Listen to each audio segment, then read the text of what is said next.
नमस्कार. आज एक खूप महत्त्वाच्या विषयावर व्हिडिओ करायचा आहे. खरंच IVF इन विट्रो फर्टिलायझेशन किंवा थोडक्यात टेस्ट ट्यूब बेबी हे आपल्याला एक वरदान मिळालेलं आहे आणि त्याच्यामुळे बऱ्याचशा स्त्रियांची आई होण्याची इच्छा पूर्ण झाली आहे आणि तीच इच्छा असणं स्वाभाविक आहे. पण प्लीज इथून पुढे मी जे काही सांगणार आहे ते प्लीज नीट ऐका. पूर्वी ऍक्सेप्टन्स होता की ठीक आहे नाही होते तिला मूल, पण आता तसं राहिलं नाहीये. खूप सारे IVF सेंटर्स झाल्यामुळे एक झालं की दुसरं, दुसरं झालं की तिसरं, ह्या वाऱ्या चालूच राहतात. आधीच उशिरा लग्न होत आहेत आणि बरेच फॅक्टर्स आहेत. त्यामुळे होतं काय की जोपर्यंत प्रेग्नन्सी राहते IVF ने तोपर्यंत ऑलरेडी तिचं वय वाढलेलं असतं आणि मग सगळे गुंतागुंत किंवा कॉम्प्लिकेशन्स चालू होतात. तर प्लीज या 2-4 गोष्टींचा नक्की विचार करा IVFचा निर्णय घेण्यापूर्वी. सगळ्यात महत्वाचं की आईचं वय किती आहे. आईचं वय वाढलेलं, जेवढं आईचं वय वाढत जाईल तेवढे कॉम्प्लिकेशन्स वाढत जातात, हे प्लीज लक्षात ठेवा.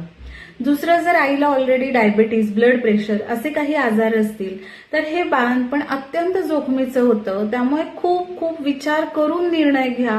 आम्ही कितीतरी पेशंट्स बघतो की ज्यांना ह्या गोष्टीमुळे आणखी कॉम्प्लिकेशन्स वाढतात.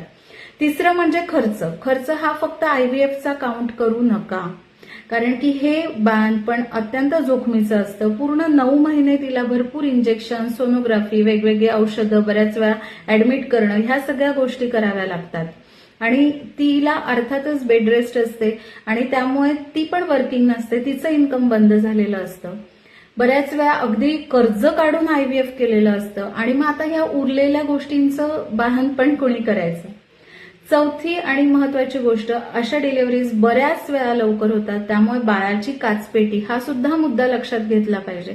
आणि 5वं आणि सगळ्यात महत्वाचं, जे आम्हाला खूप त्रास देतं, IVF करणारे बरेचसे सेंटर पेशंटची डिलिव्हरी किंवा बाळंतपणातली काळजी घेत नाहीत आणि हे सगळ्यात जास्त त्रासदायक असतं, कारण बराचसा खर्च IVF वर होतो. परत पेशंटकडे पैसे नसतात, कुठे जायचं, कुठल्या दवाखान्यात हे अतिजोखमीचं बाळंतपण होईल याची कल्पना नसते आणि मग खूप धावपळ होते. आर्थिक, शारीरिक, मानसिक त्रास होतो. सगळ्यात महत्वाचा, आर्थिक त्रास खूप आहे. तर प्लीज ह्या सगळ्या गोष्टींचं कॅल्क्युलेशन आधी करा. आणि हो, सगळ्यात महत्वाचं, आम्ही फक्त आईला किंवा बाळाला वाचवू शकतो हा डायलॉग फक्त सिनेमामध्ये असतो.